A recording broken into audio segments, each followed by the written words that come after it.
평안을 비는 성도, 평안을 비는 성도라는 제목으로 말씀을 함께 나누겠습니다. 우리가 신앙생활 하면서 가장 힘든 사역이 있다면 아마 그것은 전도일 것입니다. 저도 교회에서 많은 사역을 해보았지만 또 많은 부서를 맡아보았지만 가장 힘든 사역이 전도하는 것이고 또 가장 힘든 부서가 이 전도대를 맡는 것입니다. 우리가 지난 주일에 새가족 초청 주일을 우리가 지키긴 하였지만 우리가 마음속으로 작정한 영혼들이 있음에도 불구하고 그 당일날까지 이 영혼이 참여할까 하지 않을까 여러 가지 고민과 염려들 때문에 마음 졸일 때가 또 있습니다. 그리고 신앙생활을 오래 하다 보니까 주변에 믿지 않는 자들은 별로 없고 그래서 관계가 없기 때문에 이 전도 대상자를 작정하는 것 또한 굉장히 어려울 때가 있지요. 목사인 저도 사역했던 교회마다 새가족 작정을 하라고 종이를 나눠주게 되면 늘 고민이 됩니다.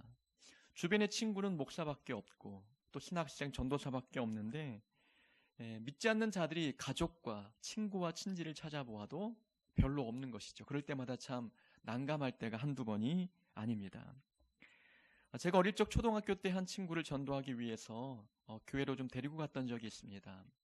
6학년 때 가장 절친이었던 친구를 이제 교회와 집과의 거리가 한 30분 정도 걸어야만 가는 곳이었는데 그 거리를 걸어서 친구를 이제 교회 앞마당까지 데리고 들어왔습니다. 교육관 문만 열면 이제 그 친구가 들어가서 예배를 드리면 좋은데 30분 내내 교회 오는 동안에 올까 말까 고민하다가 교회 앞마당에서 교육관 문을 차마 열지 못하고 집으로 돌아가 버린 그런 친구가 있습니다. 그때 처음 전도하기 위해서 이 친구를 교회로 데리고 왔는데 그 처음 경험이 이 상실감의 결과를 얻게 되니까 굉장히 좀 낭망했던 기억이 있습니다. 중학교 때에는 3학년 때인 걸로 기억이 됩니다. 반 친구를 데리고 이제 학생부 예배에 전도해서 참여했습니다. 이 친구가 버스 타고 한 30분 정도 걸려서 이제 제가 다니는 교회에 오게 되었는데 예배를 드리고 이제 집으로 보냈습니다. 그리고 집에 돌아왔는데 부모님께서 부르시더니 그 친구가 집에 왔다 간 뒤로 지갑에 돈이 없어졌다는 거예요. 그 당시 한 3, 4만 원 정도면 굉장히 큰 금액이었죠. 그때 짜장면이 아마 1,500원 정도로 된 걸로 기억이 되면은 오늘날 짜장면이 5,000원 정도니까 화폐 가치가 굉장히 3, 4만 원이면 굉장히 컸지요. 전도만 하면 문제가 생기는 겁니다. 그래서 전도라는 자체가 굉장히 어려운 것 같습니다. 전도할 대상자를 데리고 오는 것 또한 어려울 뿐만이 아니라 거절당할까 봐 겁이 나고 희생하고 손해봐야 될 부분들이 많기 때문에 전도 자체는 물질적인 손해와 감정적인 손해와 시간적인 손해를 안겨주는 결과가 있기 때문에 전도 자체는 굉장히 어렵고 힘듭니다. 교회를 데리고 나와도 문제입니다.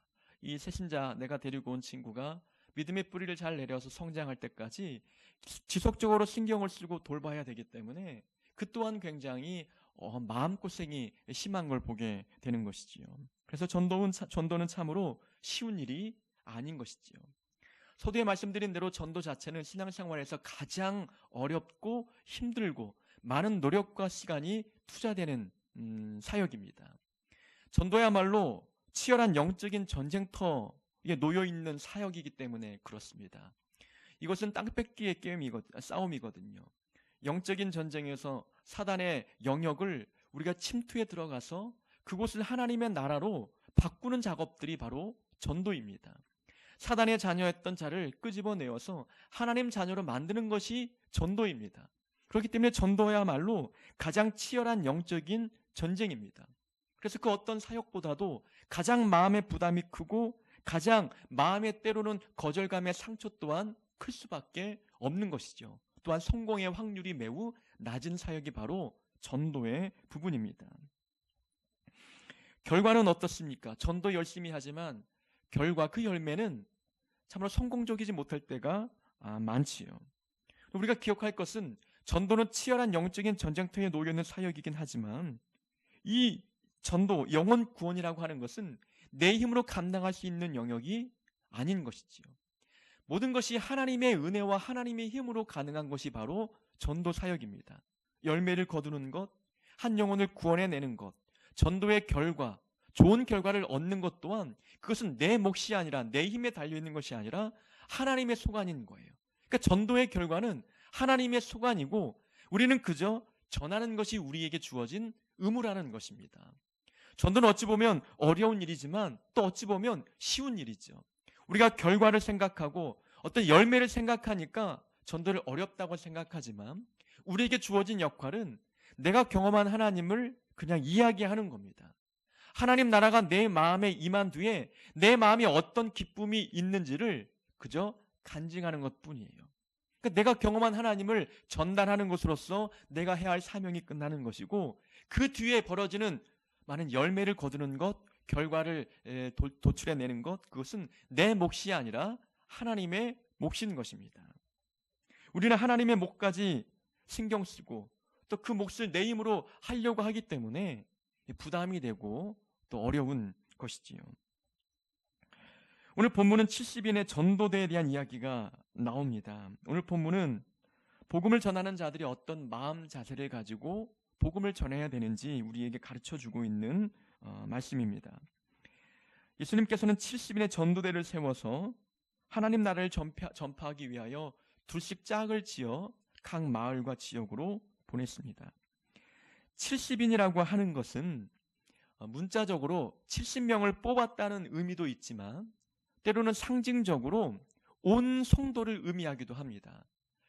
유대인들에게 이 7이라는 숫자는 완전수거든요.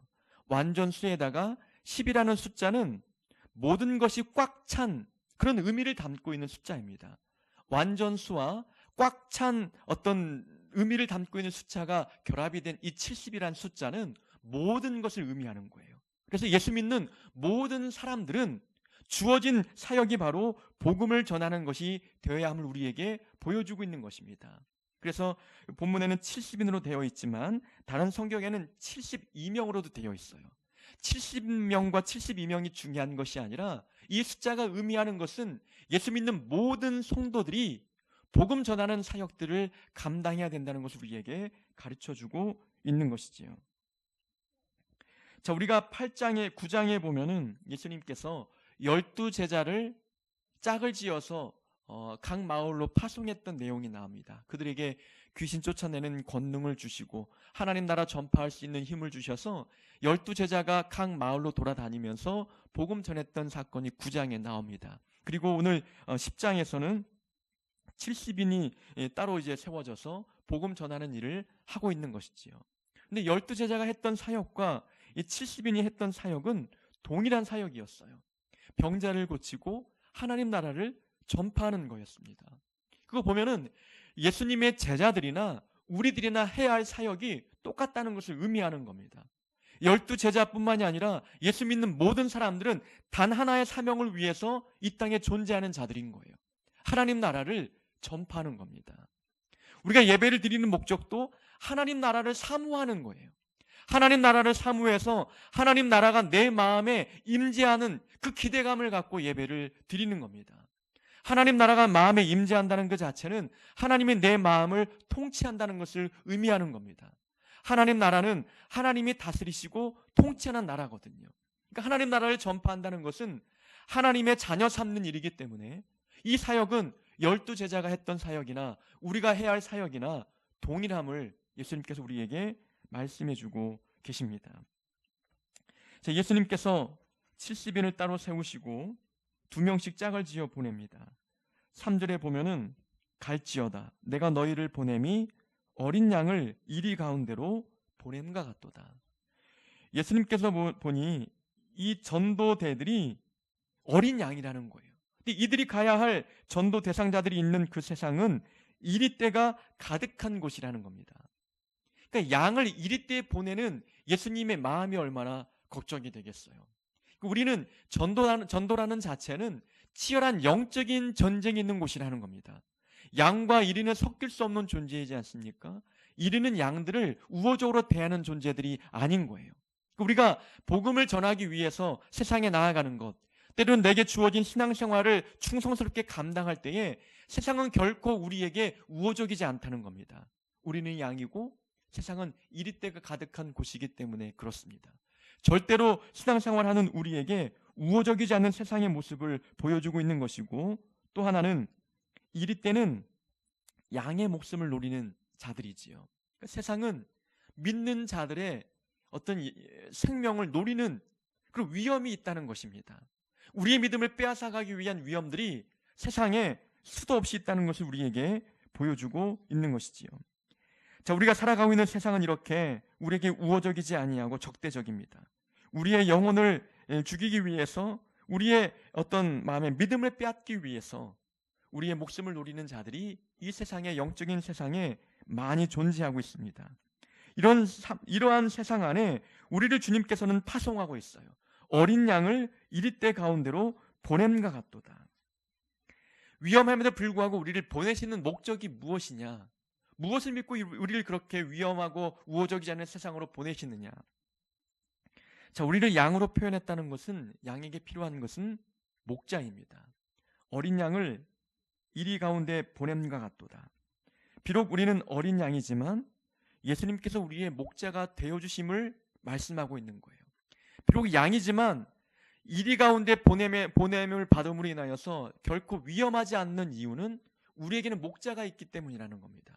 예수님께서 우리의 목자가 되어주셔서 이 험난한 세상 가운데에 우리의 영혼을 빼앗기 위해서 절대적으로 우호적이지 않은 이 세상 가운데에 주님이 함께 하심을 우리에게 말씀해주고 있는 것입니다. 신앙생활은 우리 혼자 힘으로 하기 어렵습니다. 전도, 또 영혼을 구하는 일 또한 우리 힘과 능으로 가능하지 않습니다. 그러나 우리의 목자 되신 예수님께서 우리와 함께 하시는 겁니다. 주님이 우리와 함께 하시기 때문에 치열한 영적인 전쟁터에서도 우리는 믿음을 지켜낼 수 있는 것이고, 주어진 믿음을 지키며 복음 증거 사역을 감당하는 그런 사도로서의 사역을 감당할 수 있게 되는 것이지요. 바울은 능력의 종이었지만 바울이 가는 곳마다 고난과 환난이 많았습니다. 그가 복음을 전할 때에 쉬운 장소, 또 만만한 지역은 단 한 곳도 없었지요. 바울도 예수님의 양이었기 때문에 예수님께서 바울과 함께 동행하시는 것입니다. 바울이 기적을 행하는 능력이 있는 것, 그것은 그의 힘이 아니라 하나님이 하신 겁니다. 그러니까 하나님이 목자가 되어주셔서 바울과 함께 했기 때문에 그가 돌에 맞아 죽는 그 순간에도 그를 살려주셨고, 풍랑을 만나 배가 난파되는 가운데서도 그의 목숨을 지켜주신 겁니다. 바울이 가는 곳마다 수많은 이리떼들이 바울의 목숨을 노리기 위해서 덤볐지만 목자 되신 주님께서 어린 양 바울과 함께 하셨기 때문에 그의 사역들이 수많은 열매를 거두게 되었던 것이지요. 이리 가운데 있는 양은 위험합니다. 하지만 목자와 함께 있는 양은 위험하지 않습니다. 어린 양을 이리 가운데로 보냄과 같도다 라는 이 말씀 속에는 어린 양인 우리와 목자 되신 주님이 함께 간다는 것을 우리에게 강조하고 있는 구절입니다. 5절에 보면은 어느 집에 가든지 먼저 말하되 이 집이 평안할지어다 하라 라고 말합니다. 자, 복음 전하는 자들에게 주어진 사역, 가장 먼저 해야 될 것은 어느 가정에 방문하면은 그 집에 누가 살던지 제일 먼저 평안을 빌라는 겁니다. 다른 말로 축복을 빌라는 거지요. 그 사람이 복음 전하는 자를 환대하든지 아니면 적대하든지 그 태도를 보고 평안을 비는 것이 아니라 그 사람의 태도와 상관없이, 그 사람이 누구이건 상관없이 무조건 그 집에 찾아가면 먼저 복을 빌라고 우리에게 말씀하고 있는 것이지요. 조건을 보고 축복을 빌지 말라는 것입니다.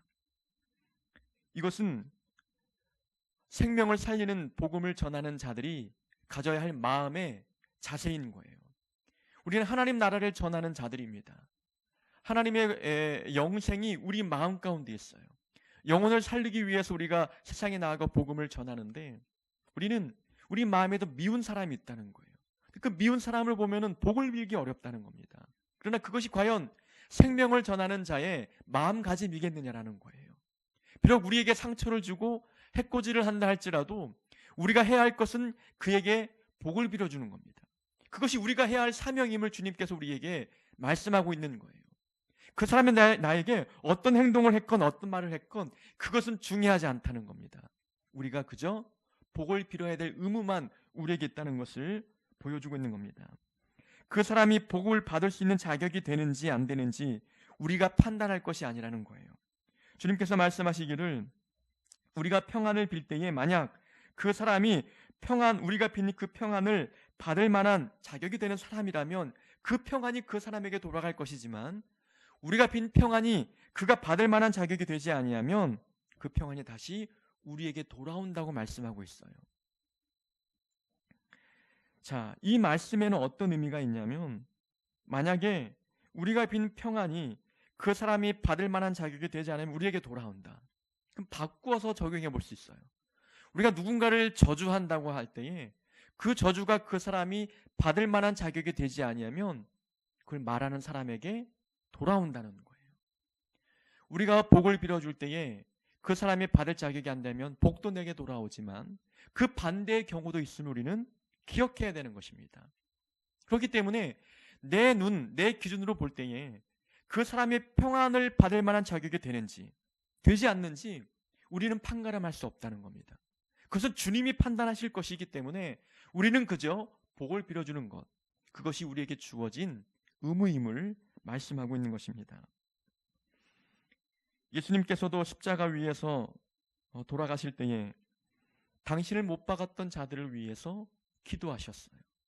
과연 그들이 용서받을 자격이 될 자들입니까? 주님을 십자가 위에 못 박으라고 소리쳤던 자들을 위해서 하나님 그들의 죄를 용서해달라고 기도할 때에 그들이 과연 용서받을 만한 행위를 했느냐라는 겁니다. 그렇지 않았지만 주님은 그들을 위해서 용서의 복을 빌어주고 있는 거예요. 스데반 집사님도 돌에 맞아 죽을 때에 돌을 던지는 자들을 위해서 하나님께 기도했습니다. 저들의 죄를 용서해 주옵소서. 저들이 하는 짓을 알지 못합니다.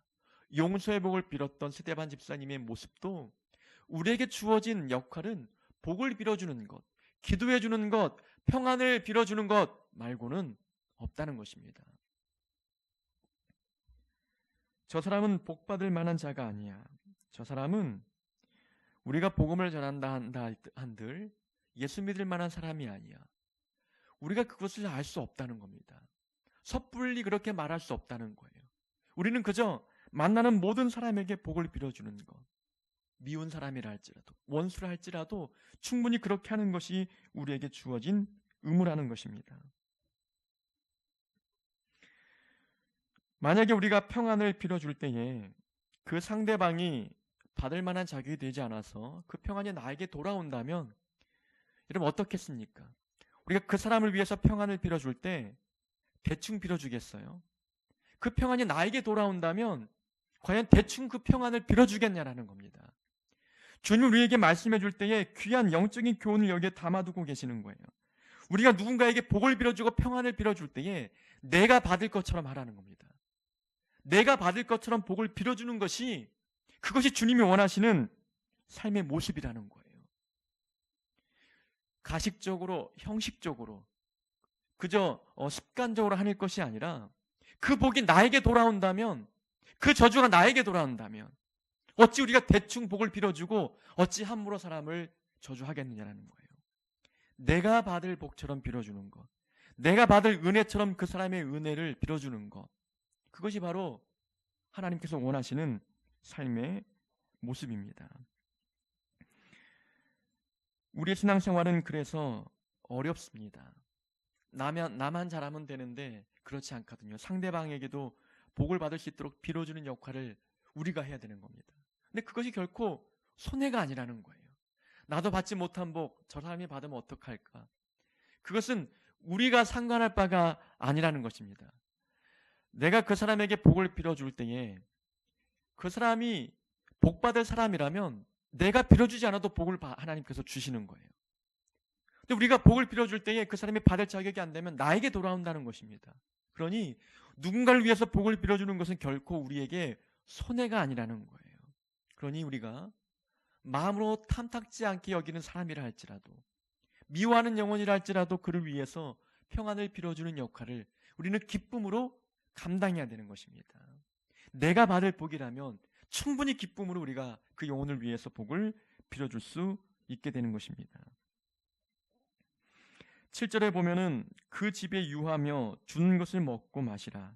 일꾼이 그 삭슬 받는 것이 마땅하니라. 이 집에서 저 집으로 옮기지 말라. 자, 9절까지, 7절부터 9절까지는 이제 집을 방문해서 평안을 빌어 주었는데 그 집에 살고 있는 사람이 이 복음 전하는 자를 환대하는 거예요. 영접하고 있는, 긍정적으로 맞이하고 있는 장면을 설명하고 있는 거예요. 근데 그 집에서 환대할 때에 그 집에서 머물라는 것이죠. 머물면서 그들이 대접하는 대접을 감사함으로 기쁨으로 받으라는 것입니다. 복음 사역자들에게 하나님께서 그 사람을 통해서 먹이시고 입히시는 것을 기꺼이 받으라는 거예요. 근데 그 뒷부분에 보면은 이 집에서 저 집으로 옮기지 말라라는 구절이 나옵니다. 이게 어떤 의미인 것 같습니까? 이 집에서 저 집으로 옮기지 말라. 자, 우리가 주의 사역을 감당할 때에 나를 인정해주고 칭찬해주고 또 환영해주고 환대하는 자들이 있지요. 그래서 나를 대접해주고 또 나와 함께 있기를 원하는 자들이 있습니다. 이 집에서 나에게 대접하는 대접의 손길이 있는데 옆집에서 나를 더 환대하는 사람이 있다고 생각해 보세요. 이 집에서 대접하는 것보다 더 귀한 것을 대접하고 있어요. 그럴 때 사람 마음에 더 좋은 쪽으로 옮기지 말라는 거예요. 지금 주어진 자리에서 대접을 받고 있다면 그것을 감사함으로 받고 만족하라는 겁니다. 더 귀한 것, 더 값진 것, 더 좋은 것으로 환대하는 자가 있다 할지라도 그 집으로 옮기지 말라는 거예요. 우리는 물질을 보고 따라가는 자들이 아니기 때문에 그렇습니다. 사람의 인정과 사람의 환대 때문에 그곳에 우리가 마음을 쉽게 빼앗기지 말라는 것입니다. 처음 머문 그 자리, 하나님께서 보내신 장소이기 때문에 비록 그 가정이 가난하다 할지라도 거기서 대접하는 그 대접의 손길을 기쁨으로 받으라고 주님께서 우리에게 말씀하고 계시는 거예요. 목회자들은 가는 곳마다 대접을 잘 받을 때가 있습니다. 그래서 순방을 하다 보면은 어떤 가정은 귀하게 가치 있는 것들로 또 귀한 것으로 대접하는 가정이 있는 반면에 어떤 가정은 신방 대원들이 다 앉을 만한 공간도 없는 가정이 있어요. 책상 하나 작은 거 놓고 또 제가 앉고 신방 받을 사람이 앉고 두세 명 앉으면 정말 앉기도 어려울 만큼 또 제가 이것저것 막 치워야 될 그런 공간들이 있어요. 어떤 가정은 반 지하방에 물이 차서 온 집안이 다 그냥 옷가지, 이불가지로 다 그냥 축축하게 젖어 있는 그런 곳에서조차 예배를 드릴 때가 있다는 것이지요. 그렇게 빈부의 격차가 심한 두 가정을 방문할 때에 사람인지라 좋게 대접하는 그곳에 가기를 더 기뻐하고 좋아할 때가 있다는 겁니다. 그곳의 마음을 빼앗기는 것이 사람의 본능이라는 거예요. 근데 하나님은 그렇게 하지 말라는 겁니다. 그런 마음을 경계하라는 거예요. 복음은 모든 사람에게 공평하게 전달되어야 될 것이고 복음을 전하는 자의 마음은 모든 사람을 동일하게 사랑해야 된다는 것입니다. 동일하게 감사하고 모든 사람의 대접을 기쁨으로 받으라는 것입니다. 주어진 자리에서 만족하라는 것이지요. 이 말씀을 보면서 교육자들이 교회를 옮겨 다닐 때에 사라비를 더 주는 쪽으로 마음이 움직일 때가 있습니다. 그 모습이 바로 오늘 본문에 비추어 적용해 보면은 참 반성하고 회개할 부분인 것이지요. 하나님께서 그 교회 나를 필요로 해서 보내셨는데 한 1년 있다가 더 좋은 대우를 해주는 곳에서 부른다면 기꺼이 움직이는 그 모습들이 하나님 볼 때에는 옳지 않다는 것입니다. 하나님도 우리 목회자들에게 삶에 필요한 물질이 꼭 있어야 된다는 걸 하나님이 알고 계시는 것입니다. 알고 계시지만 그래도 그 열악한 교회에 보내시는 것은 하나님의 계획이 있다는 것을 믿어야 된다는 것입니다. 사람인지라 자녀를 키우고 가정을 이루는 가장으로서 더 좋은 대우를 해주는 교회에 마음이 가는 거예요. 힘들고 어렵고 아무리 애쓰고 노력해도 주어지는 것은 많지 않을 때에 인간적으로 고민이 많을 때가 있다는 것입니다. 그래도 감사하게 항상 가는 곳마다 저는 적어도 3년 이상은 있어야 된다라는 것이 제 신조였어요. 1년은 분위기 파악하고 1년은 또한 적응하고 또 씨를 뿌리고 3년째 이제 거둔다는 것을 이제 제 나름대로의 기준을 삼았기 때문에 적어도 3년 정도는 아무리 힘들어도 교회에 남아 있어야 된다는 것이 저의 기준이었어요. 감사하게도 그 기준을 지금까지 지켜왔지요. 그러나 사람의 마음은 더 환대해 주는 쪽에 마음이 열려요. 더 귀한 것을 주는 쪽에 신경이 더 가게 되어 있다는 것입니다. 그런 우리의 사람의 본능을 하나님이 아시기 때문에 더 좋은 대우를 해주는 집으로 쉽게 옮기지 말라라고 우리에게 말씀해 주고 있는 것입니다. 지금 주어진 자리에서 우리가 받고 있는 것을 감사함으로 받아야 되는 것이고 지금 자리에 대해서 만족해야 이 집에서 저 집으로 옮기지 않는 일이 있게 되는 것입니다. 주어진 자리에서 만족하시고 지금 자리에서 주어지는 것에 대하여 감사의 반응을 보이는 자들이 되어야 될 줄로 믿습니다. 10절부터 그 이하까지는 복음 전하는 자를 적대시하는 그런 가정을 만날 때에 어떻게 해야 되는지에 대해서 말씀해 주고 있습니다. 그 동네에 어느 동네에 들어가든지 너희를 영접하지 아니하거든 그 거리로 나와서 말하되 너희 동네에서 우리 발에 묻은 먼지도 너희에게 떨어버리노라. 그러나 하나님의 나라가 가까이 온 줄을 알라 하라. 자, 하나의 의식이 있습니다. 복음을 받아들이지 않는 가정에 들어갔을 때에는 그 가정에 나와서 그 거리에서 발에 묻은 먼지를 털어버리는 거예요. 이것은 나는 복음을 전했으니까 믿지 않는 것에 대해서는 나에게는 책임이 없다는 것을 보여주고 있는 거예요. 그러나 우리가 해야 될 것은 거절해도 복음을 전해야 된다는 것입니다. 보십시오. 너희에게 먼지도 너희에게 떨어버리라. 그러나 하나님의 나라가 가까이 온 줄을 알라 하라. 분명히 17절에 그렇게 말씀해 놓고 계시고 그리고 9절에 보시면은 환대한 가정에 어떻게 했냐면 거기 있는 병자들을 고치고 또 말하기를 하나님의 나라가 너희에게 가까이 왔다라. 환대하는 가정에서도 하나님의 나라가 가까이 왔다라고 전해야 되는 것이고 그리고 거절하고 적대시하는 그 가정에 찾아가서도 물론 그들이 상처 주고 나를 쫓아낸다 할지라도 하나님 나라가 가까이 왔다는 말을 하라는 거예요. 복음을 전하라는 것입니다. 그러니까 환대하든지 적대하든지 우리에게 주어진 것은 하나님 나라를 전파하는 겁니다. 그것이 우리에게 주어진 사역이라는 것이지요. 복음을 전하면서 가장 두려운 것은 거절당할 때 그 마음이 굉장히 좀 불편할 때가 있습니다. 그러나 10절부터 그 이하를 보면은 주님 우리에게 당당하라고 말씀하고 있습니다. 먼지를 떨어버리라. 우리 할 바를 다 했으면 책임을 다한 것이기 때문에 그 책임, 그 결과가 좋지 않은 것에 대해서 마음 쓰지 말라는 것을 말씀합니다. 자, 하나님 나라가 가까이 왔음을 전달했는데 그것을 듣지 않을 때에 하나님은 그 지역을 멸할 것이라고 그 12절 이하로 말씀해 주고 있습니다. 화이스진저 고라시나 화이스진저 벳세다야. 복음을 거부했던 고라신 벳세다를 의미하고 있는 것이지요. 그곳에 전했던 복음이 두로와 시돈에 전하였다면은 아마 두로와 시돈이 복음을 듣고 베옷을 입고 회개했을 것이다.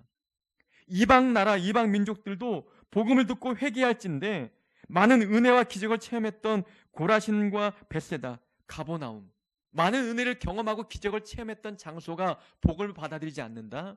그러면 심판을 견디지 못할 것이라고 주님께서 말씀하고 계십니다.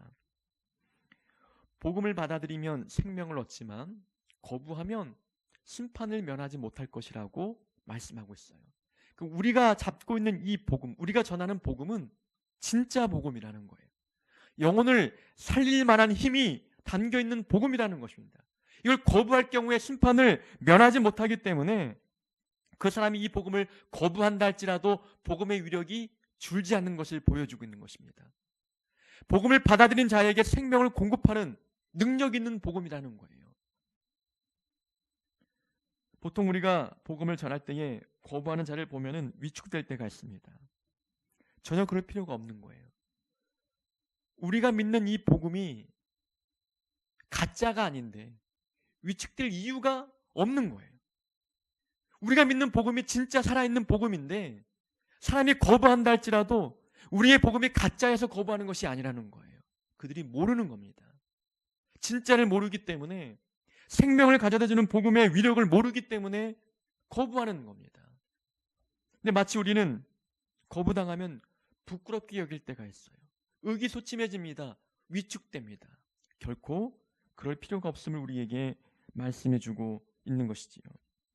너희 말을 듣는 자는 곧 내 말을 듣는 것이요, 너희를 저버리는 자는 곧 나를 저버리는 것이요, 나를 저버리는 자는 나 보내신 이를 저버리는 것이라. 우리를 거절하는 자는 나를 거절하는 게 아니라 하나님을 거절한다는 거예요. 그러니까 하나님을 거절하는 것이라는 겁니다. 내가 거절당하는 것이 결코 아님을 우리에게 말씀해주고 계십니다. 주님 우리와 함께 하시기 때문에 내가 거절당할 때에 나를 홀로 두지 아니하시고 주님이 같이 계시는 겁니다. 이것은 영적인 전쟁이기 때문에 하나님을 거부할 정도면 우리 거부하는 것은 예산일이라는 겁니다. 그렇기 때문에 우리가 복음을 증거할 때에 거절하는 영혼이 있다 할지라도 개의치 말라는 겁니다. 발의 먼지를 털어버리듯 아무 일도 아닌 것처럼 털어버리고 다음 지역에 가서 복음을 전하라고 말씀합니다. 우리가 믿는 하나님은 진짜 하나님이시고 우리가 마음에 품은 이 복음은 진짜 살아있는 복음이기 때문에 진짜를 품고 있는 자는 누군가 거부해도 위축될 이유가 없는 것입니다. 우리는 주님 나라 가는 그 날까지 신앙생활을 영위해 가야 하고 만나는 사람마다 복음을 전해야 할 사명이 있는 자들입니다. 우리는 가는 곳마다 만나는 사람마다 평안을 비는 성도가 되어야 합니다. 그들이 환대하든 거부하든 평안을 빌어주고, 또 그들이 거부한다 할지라도 낭망치 말고 끝까지 복음을 받아들일 만한 자가 있기 때문에 그들을 만날 때까지 복음을 증거하는 일들이 우리 삶에 있어야 하는 것입니다. 우리는 만나는 사람마다 꼭 평안을 빌어주는 그런 성도가 되어야 될 줄로 믿습니다. 그런 하늘특교의 모든 성도가 되기를 주의 이름으로 축원합니다.